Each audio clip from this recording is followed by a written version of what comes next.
And this morning we have reached up to the point where the angel would visit Mary. The visitation of the angel to Mary, or more popularly, this passage is called the Annunciation of Mary. When Jesus was announced to her. So let's read from the scripture and then we would go to dwell upon that. The Gospel according to St. Luke, chapter 1, starting at verse 26, and we will go until verse 39. Luke chapter 1, 26 till 39. In the 6th month, the angel Gabriel was sent from God to a city of Galilee named Nazareth, to a virgin betrothed to a man whose name was Joseph of the house of David. And the virgin's name was Mary. And he came to her and said, "Greetings, O favored one, the Lord is with you." But she was greatly troubled at the saying and tried to discern what sort of greeting this might be. And the angel said to her, "Do not be afraid, Mary, for you have found favor with God, and behold, you will conceive in your womb and bear a son, and you shall call his name Jesus. He will be great and will be called the Son of the Most High, and the Lord God will give to him the throne of his father David. And he will reign over the house of Jacob forever, and of his kingdom there will be no end." And Mary said to the angel, "How will this be, since I am a virgin?" And the angel answered her, "The Holy Spirit will come upon you, and the power of the Most High will overshadow you. Therefore, the child to be born will be called holy, the Son of God. And behold, your relative Elizabeth, in her old age, has also conceived a son, and this is the 6th month with her who was called barren. For nothing will be impossible with God." And Mary said, "Behold, I am the servant of the Lord. Let it be to me according to your word." And the angel departed from her. In those days Mary arose and went with haste into the hill country to a town in Judah, and she entered the house of Zechariah and greeted Elizabeth. And this is the gospel of our Lord Jesus Christ. May his name be praised. Amen.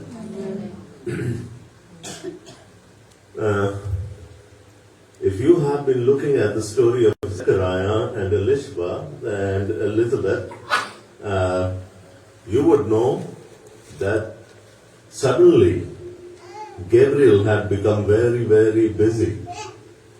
Right? For 400 years, God had not spoken to his people. And the most prominent of the channels that he speaks through is the angels, specifically Gabriel. So he had a vacation for 400 years. And suddenly he was called to duty. So he visited this man, this priest, in the temple when he was about to burn incense to the Lord, and he gave him the good news of a son in his ripe old age.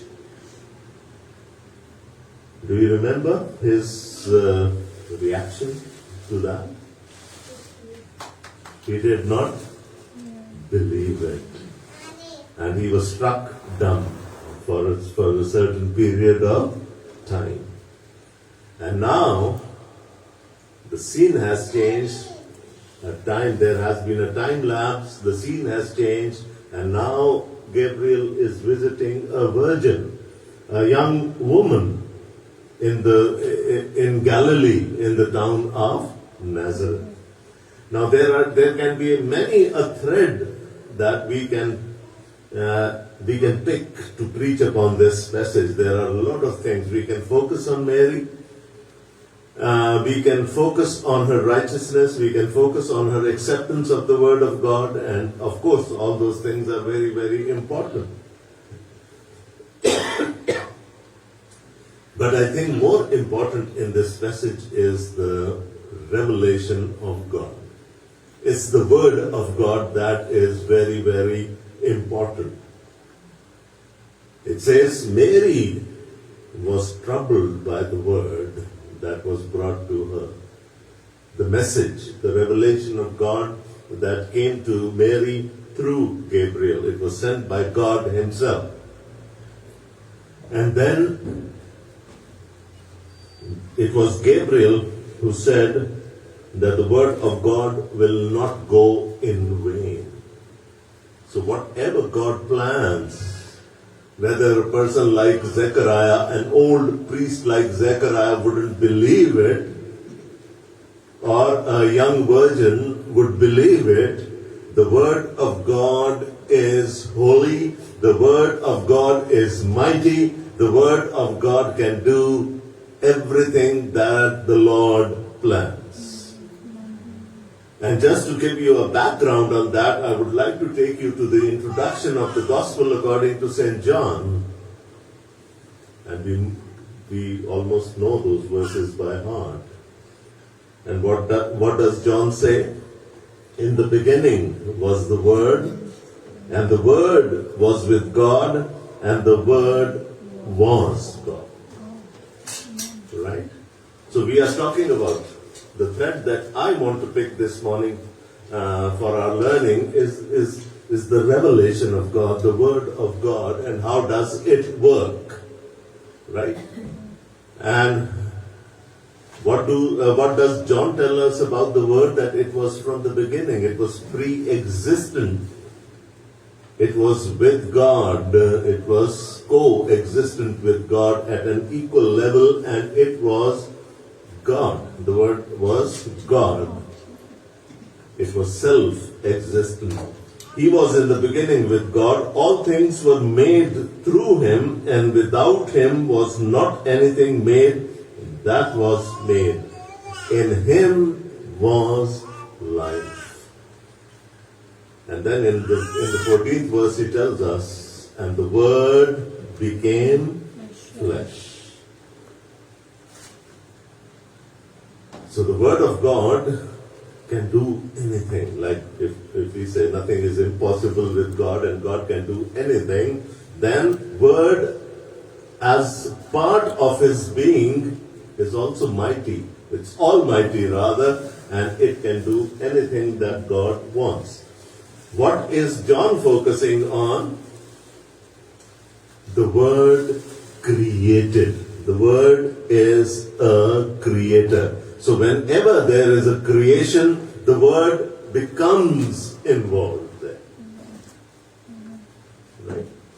And now I would like to take you to the introduction to the book of Genesis. Let's go there for a little while so that we would be able to understand it more thoroughly.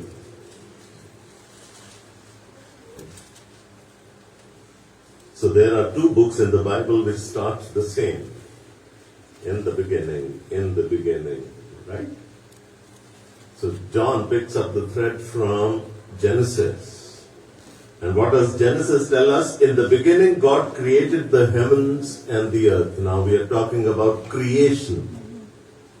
And John tells us that the Word was active in the process of creation. The earth was without form and void, and darkness was over the face of the deep, and the Spirit of God was hovering over the face of the waters. So there is another agent. There is another agency involved in creation, and that is the Spirit of God. So we can see a triune God working in creation. Okay? So we have God the Father, we have God the Spirit, and what is the Spirit doing? It is hovering over the face of the waters. It is standing attention to the word that would come from the from the mouth of God Almighty to bring it through, to bring it to fruition. So it is standing alert, it's hovering, like it's anxious at this moment. Right? And then a voice calls out, and God said, "Let there be light." He spoke. The word of God came into action. And what happened? And there was light. And 6 days, God kept saying things. On the sixth day, although we also have Him thinking, right? Planning.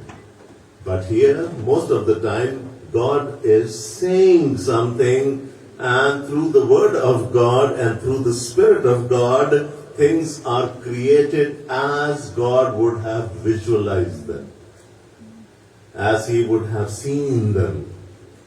And everything started coming into being. Now, the same Word of God has come to a young girl. Now, as we let's go back to our passage for this morning. And by the way, if we have enough time, I would like to go to Matthew chapter 1 as well and do the remaining part after the genealogy as well. In the 6th month, the angel Gabriel was sent from God to a city of Galilee named Nazareth, to a virgin betrothed to a man whose name was Joseph, of the house of David. So this time, God chose this very young girl, a married girl, who had not been with her husband as yet. Marriage in those days, in first century Judaism, was a big affair, right? So, and usually girls of the age of 12 years, 12 to 13 years were married. Right? So they would marry their daughters young, as in the tribal cultures of Pakistan you can see the same tradition. They don't want to wait. And the groom, the boy, would be around 14 to 15 years of age. So they married young. And they were the girls, I mean, for us living in the 21st century, this might be a bit out of track, but they would train their girls. They were biologically fit to be married, and they were psychologically fit to be married at that very young age. So here we have maybe a girl of 12 to 13 years of age. At what age was David picked to become the king of Israel? 30. So, Elian, God works through the youth, right? Okay. So we had a very young boy chosen to be the king of Israel, and here we have a very young girl, a maiden, who is betrothed to be married to a man named Joseph. Now, we do not know much about Joseph, but we know quite a lot about Mary. Now, this young girl was married, right? We would call that engagement today, but an engagement can be broken off by returning the rings, right? But in that days, this betrothal would be like nikah, what we have here. The exchange of vows and everything going on, and it could only be broken through a legal paper. So even if the groom and the bride had not met yet, and the groom wanted to leave the girl, he would have to have to go to the court and have a proper divorce letter written in her name, so to release her of the vows. Right? So it was not just like an engagement that we have; it was more of a proper marriage. But the rukhsati, right? The leaving of the girl, her father's house, and going to the husband's house would be after a year. Right? It would be after a year.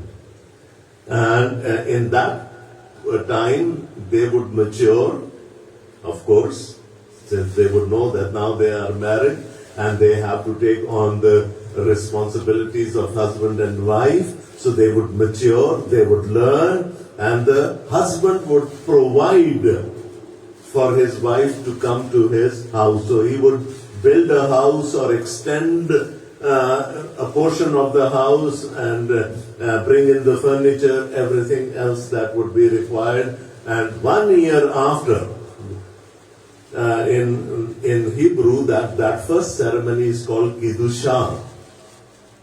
And the second ceremony, when the groom would come to take his wife to be his own, that is called the Kiddusha. So, the Kiddusha is the first one, it's Huba, and that's the second ceremony. But usually there was a gap of 1 year. Okay? Now Mary is in that gap. She is married, and yet she has not gone to her husband's home.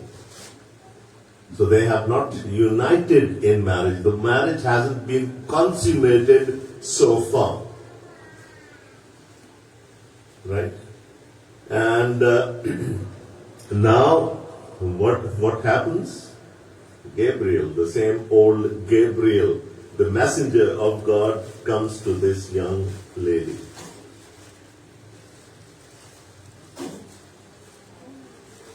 And the Word of God is very, very, very emphatic about her being a virgin. Right? If we go back to Isaiah chapter 9, I think, or is it chapter 7? 9:6, I think. Yeah, okay, 9:6, yes. And the Lord Himself will give you a sign, and what's written there? A virgin shall be with child. But the Hebrew word used there is Alma. And Alma means any woman, any grown up woman, any woman of childbearing age. So it's not very specific in the Old Testament whether she would be a virgin or not. But when the New Testament was written, and it was written in Greek, they chose the word Parthenos for that. And Parthenos exactly means a virgin. A woman that has not been, a lady that has not been with a man, and that is Parthenos. So, if you read it in the Greek, it's very, very specific. It is Parthenos. She is at her father's house, yet she has not gone to be with her husband, although legally she is married. And this is God's arrangement. I think I shared this last week, that Jesus needed to have a legal father. So God had made all this. When we were looking at the genealogy, I said this is the legal genealogy of Jesus Christ.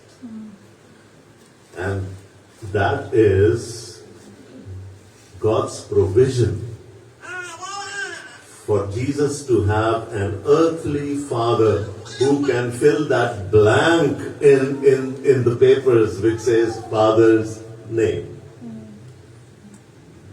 So the angel has now come to that very young woman, maybe 12 years of age. By our standards, still very, very young, not even in her teens.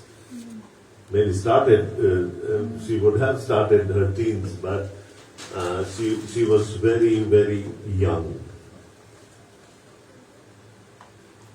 And it says she was betrothed to be married to Joseph, and who was the son of David, because that was the prophecy that Jesus would come through the lineage of David. And even if you look at Mary's, look at the genealogy of Jesus given in the Gospel according to St. Luke, where we believe that it is Mary's genealogy. Mary was also from the house of David. And suddenly this angel appears to this young woman. And the virgin's name was Mary, and he came to her and said, "Greetings." Right? So he has brought some divine greetings. O favored one. O who you are, who is under the grace of God. The hand of the Lord is upon you. You have been chosen. You are being favored by God. How many Marys are there in history? Mary, not Marys because it was a very common name in Israel at that time. Only one. Chosen to be the mother of Jesus. This was a one-time affair. Once in human history, would a virgin become a mother? And that was according to God's plan. Right? So you have been chosen. You are favored. The Lord is with you. How nice a greeting that is. Oh, if Gabriel would come to me and say, "Oh, the Lord is with you. You are favored one. You have been chosen for a special task." Wow, I would be jumping for joy. But in fact, it was a challenge for Mary. Right? A challenge for Mary. A virgin birth in our society, even 2000 years down the line, we know what people say about that. A virgin becoming a mother. Think of a society which would have been much more radical, much more backward than we are. And she is now being challenged. Now what happened? As I said before, if this word of God, this particular word of God, this greeting would come to any one of us, we would be elated. We would be jumping for joy. But what happened? Look at Mary's reaction here. But she was greatly troubled at the saying and trying to discern what sort of a greeting this might be. So usually when we have the Christmas dramas, and suddenly this young boy in white apparel appears to Mary, working in her kitchen or anywhere else, or praying maybe, she is startled and she gets terrified. But the word of God said she was not terrified by the appearance of the angel. Probably it would be in human form. She was not troubled at the appearance of this, maybe a young man. What was she troubled with? By what he said. As I said before, this was a challenge for Mary. So it would have taken her a little time to comprehend about what had been said. You see, neat. I mean, if it, and I mean, it was a society which was very, very similar to ours. Men and women would not mingle with each other a lot. Right? It was thought to be very disgraceful if a woman was seen talking to an unknown man who was not related to her in public. So, probably, yes, there would have been a little inhibition towards Gabriel, but what terrified her, what troubled her, was the word of God. Now, the doctor side of me is trying to come out, right? So what I'm going to tell you is my own theory. It's more medical oriented, right? So if you don't want, please don't quote me on that. You see, in a normal birth, what happens?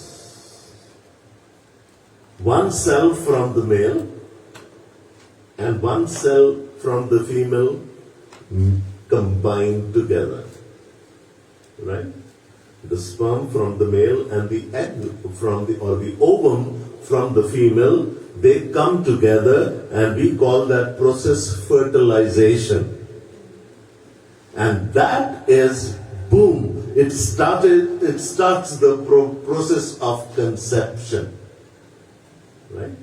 So the conception of any child, may it be animal or human or anything, starts with that union of two cells. One cell coming from the father, the other cell coming from the mother. They're combining with each other, which is called fertilization, sets the ball rolling.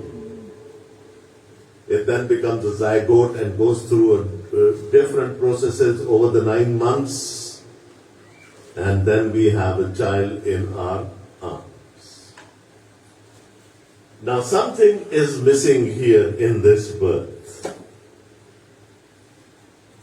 Mary herself said, I haven't known a man all my life. And we have to take her on her word. She hadn't known a man. So what is missing here? We have the ovum, which comes from the female, but that male part is missing. So what started this process then? I told you that the combination of the sperm and the ovum, it starts the process. So what started the process here? Any guesses? The Spirit of God? What? The Spirit of God? I can't. The Spirit of God. Spirit of God, she said. Okay. What is being spoken to her at that moment? The word. The word, yes. So, the word of God did the same thing that a sperm would do in a normal conception. It started the process of conception in the womb of Mary.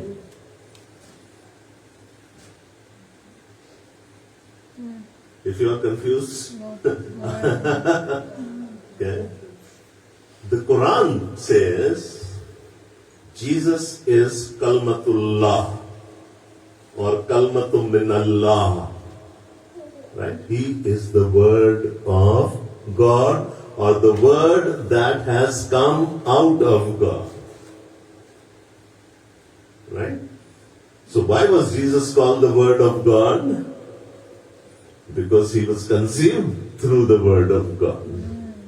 The Word of God coming through Gabriel, the conception started at that very moment when Gabriel said, "Greetings, Mary."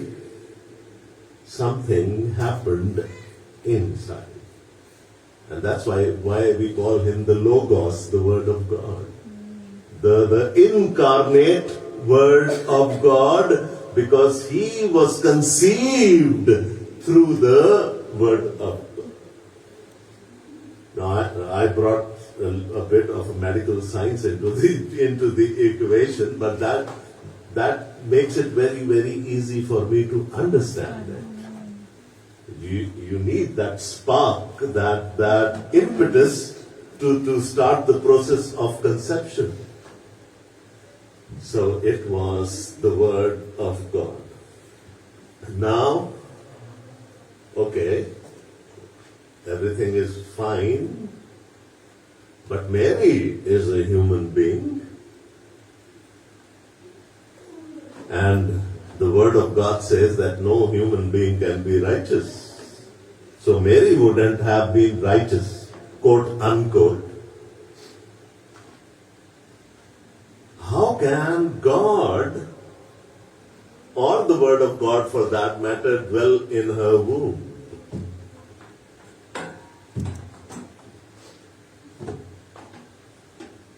Good question, Elian.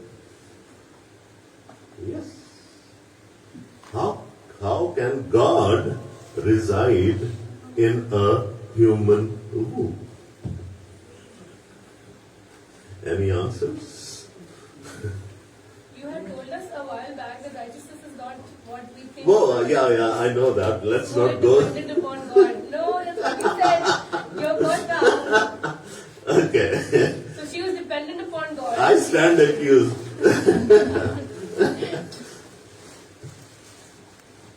Okay. Any answers to that? How can a holy God reside in a human womb? And no human can be righteous. If you guys are getting disturbed, come here. There are plenty of seats up here.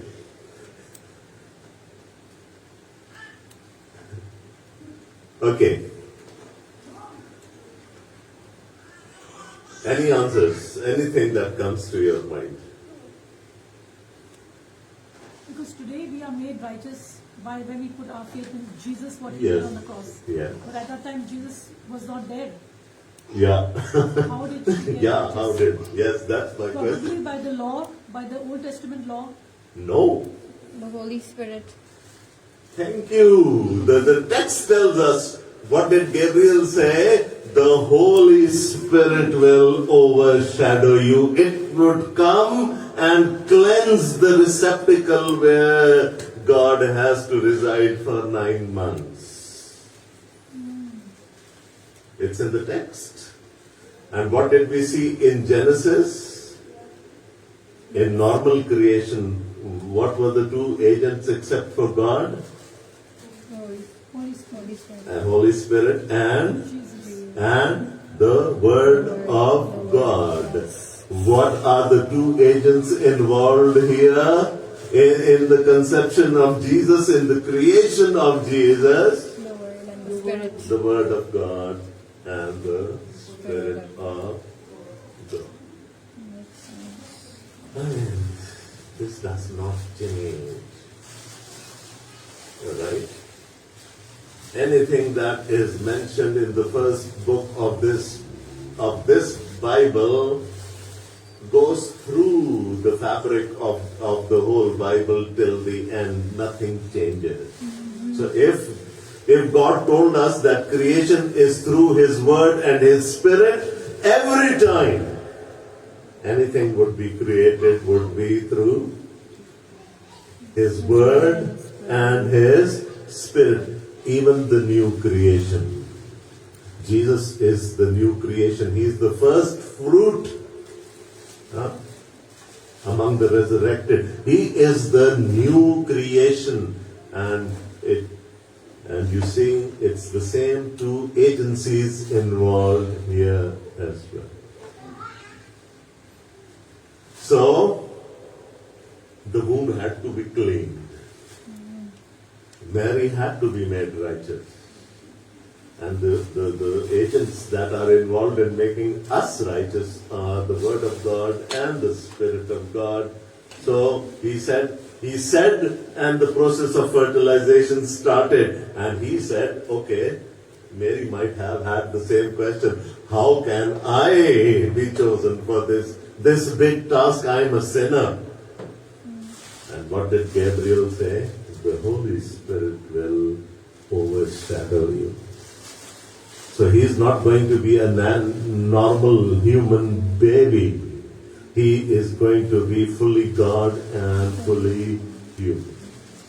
So we have the Word of God and the ovum of Mary combining together to give us Jesus, the Son of God. And we see the same agency, the same agents of creation involved here as well.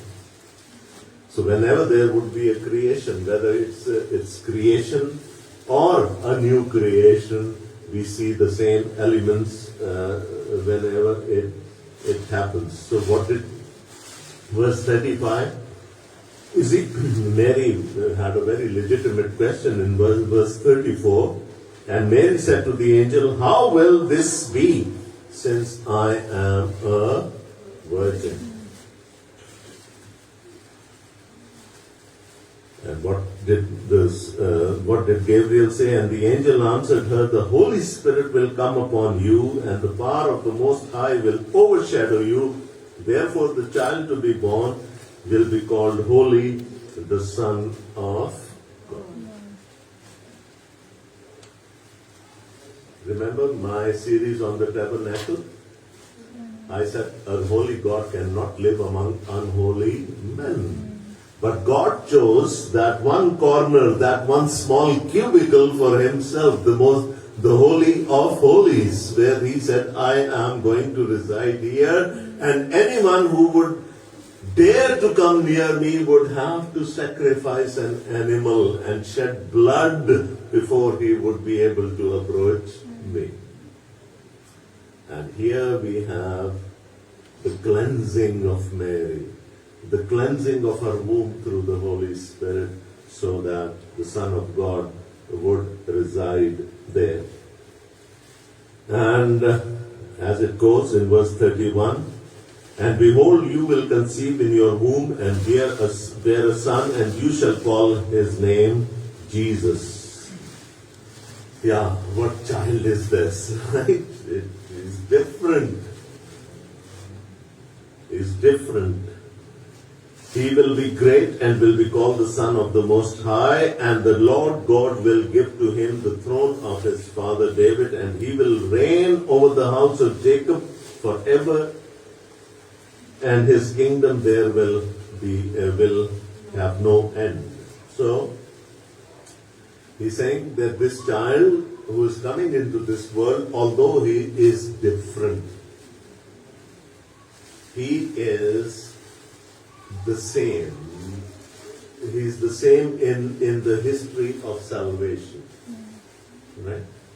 Where did the history of salvation begin? It began with Abraham, when God said, all the nations of this earth will be blessed through you. So he says, although this child is different, he is the Son of God, yet he is linked to the past.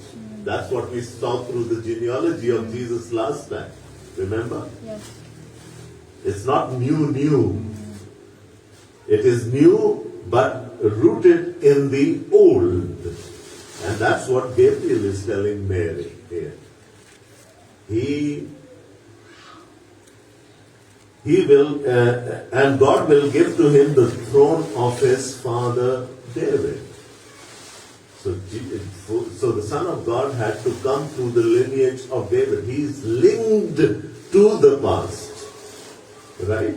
And he will reign over the house of Jacob forever.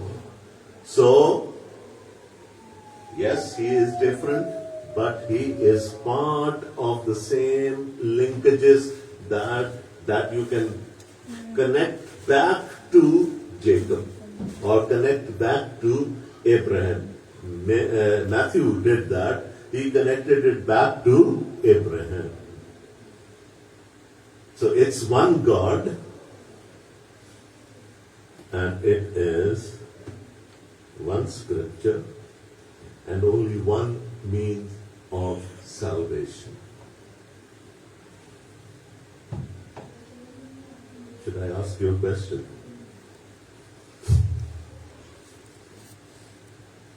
Well, salvation in the New Testament is through grace, is by grace, through grace by our faith In Jesus. in Jesus, yes, of course. How were people saved in the Old Testament?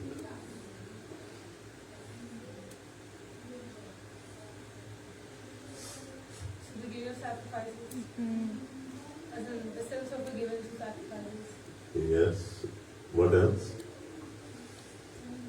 Can there be two ways of, if God is one and His Word is one, can there be two ways of salvation then? No. Difficult question. So then one replaced the other. How were people saved in the Old Testament?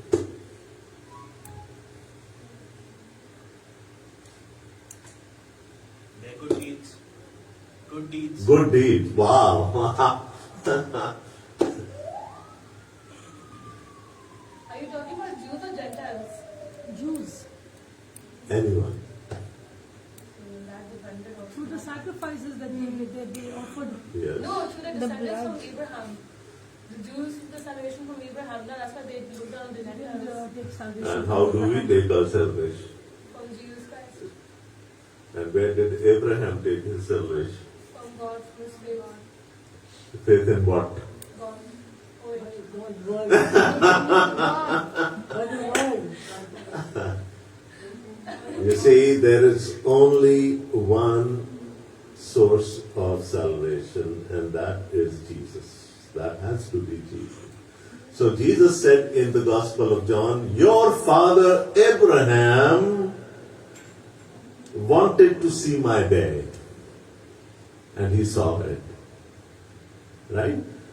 So, in the Old Testament, whoever had a faith that a Messiah would come to save the humanity was saved. It was through faith. But again, in the coming Messiah. So they were looking up to the cross. And what has happened now? We are looking back to the cross. There can be no two ways of salvation if we claim that God is. And Paul says that in Timothy.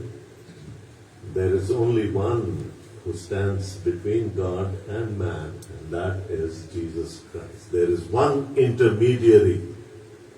There is one God and one intermediary. So, in the Old Testament, it was people looking towards the cross. Although the cross hadn't happened, the Messiah hadn't come, but they were living in the hope that one day the Messiah would come. And that was Abraham's faith, right? That saved him.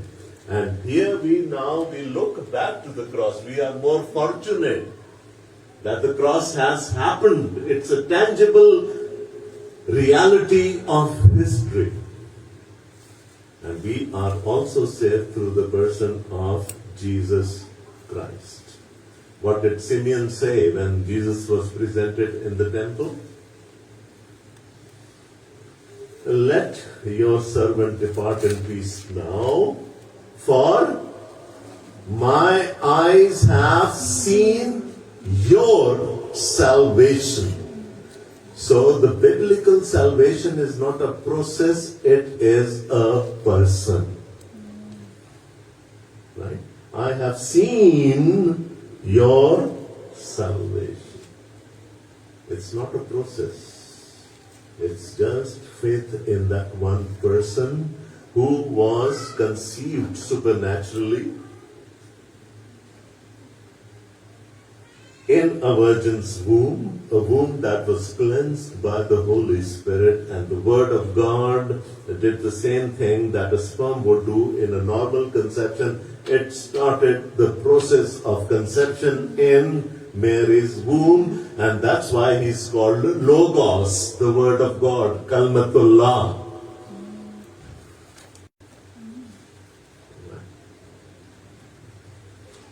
And what was Mary's reaction? I mean, she would have calculated the costs in her mind very quickly, being a young lady. I mean, we take time to think, but the youth doesn't, right? It's one of the blessings of being young. You have a lot of physical and a lot of mental energy. We get tired. Right? So, she must have.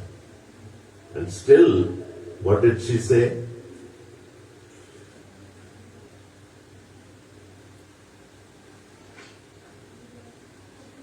What did she say? Let it be to me.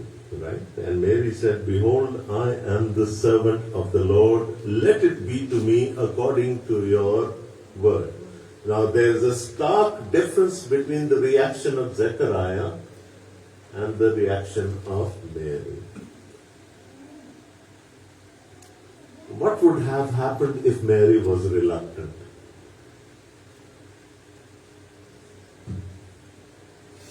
Would it have stopped the plan of God? No. She would still be giving birth, but probably dumb or numb or anything else.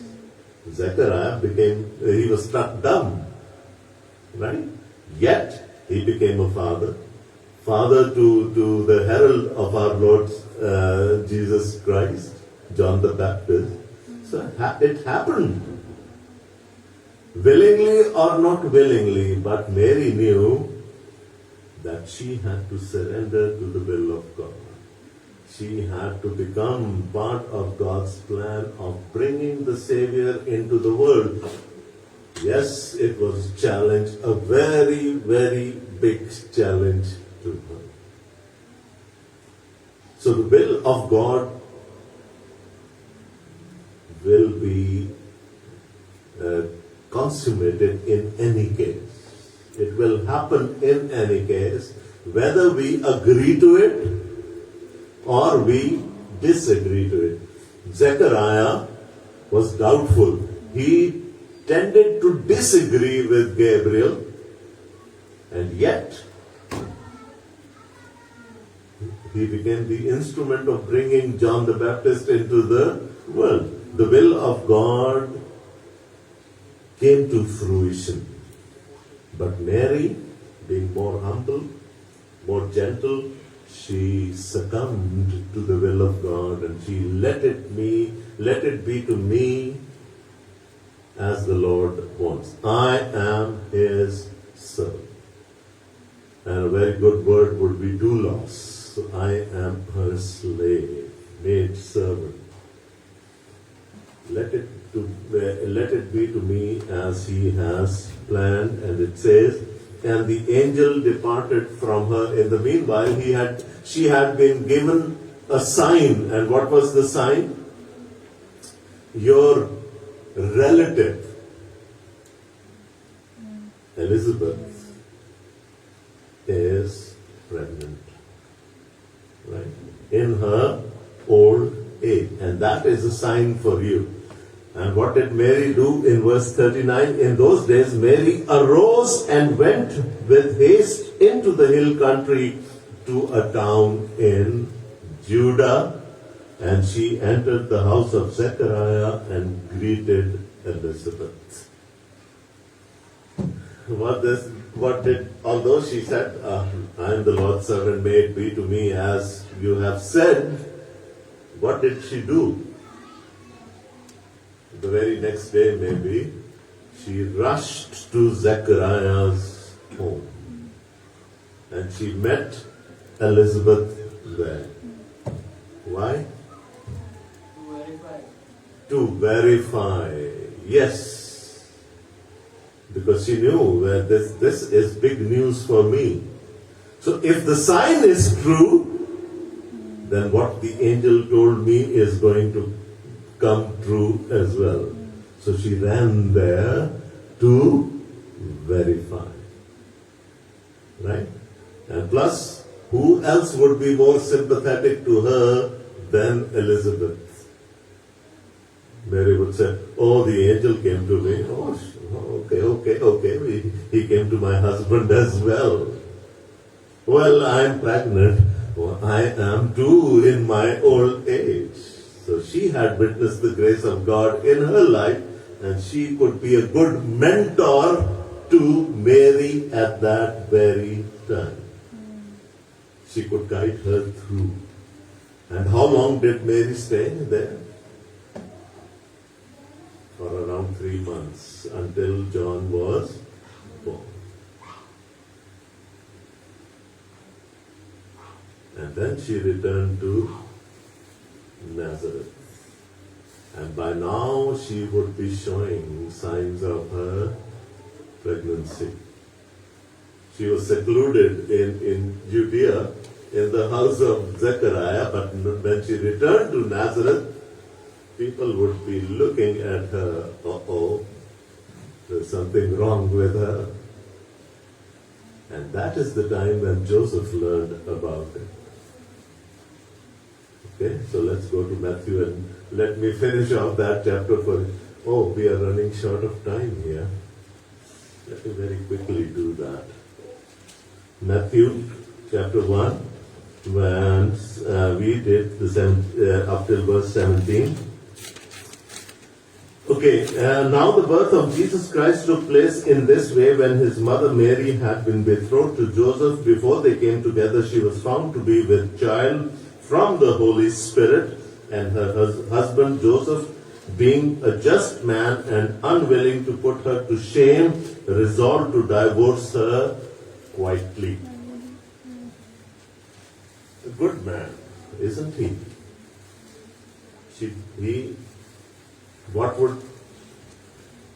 How would a normal Pakistani man react to this?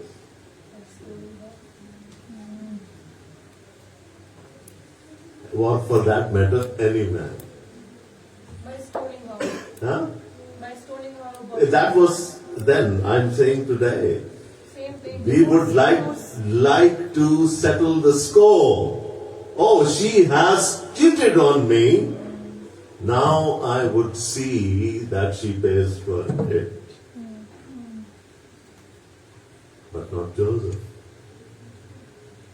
He doesn't want to settle the score. So the best thing that came to his mind was, okay, I will just sign the certificate of divorce for her, give it to her quietly. Yet he knew that she would be stoned, but he didn't want to be a part of it. He wanted to do it quietly, and then God came to his rescue. I told you, Gabriel is very, very active now. The long vacation is over for him. He is very active. But as he considered these things, you see, this was the best possible option for Joseph. But as he was contemplating upon that, behold, an angel of the Lord appeared to him in a dream, saying, Joseph, son of David, do not fear to take Mary as your wife, for that which is conceived in her is from the Holy Spirit. She will bear a son, and you shall call his name Jesus, for he will save his people from his sin. Okay, all those prophecy, and what happened? You see, there cannot be another Mary in this world. Mary, the mother of Jesus, right? Because Jesus had to come into this world only once.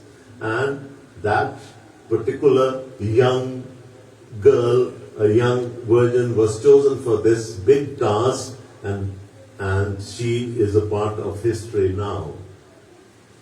He being the Son of God, who gets to name him? Joseph. Although he was named by God himself as Jesus, but who? I mean, on the 8th day, the child was named in the Jewish culture. Remember, Zechariah could not speak, and he had to call for something to write on, and he wrote the name John. The father would have that big opportunity of announcing the name of the child to the world, and here we have who? Joseph, and that is his role. He was there to protect. Although this child of Mary would become the savior of the world, but in the initial years of Jesus' life, it was Joseph who protected Mary and him. Right?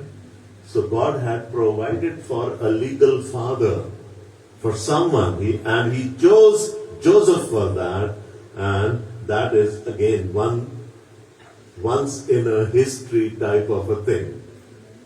This will not be repeated, right?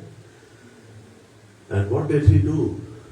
He thought of a way of parting ways with Mary, which would not hurt her or not hurt him much, right? So he said, I would leave her quietly. But God said, do not be afraid to bring your wife Mary to your home. And again we see a very compliant man.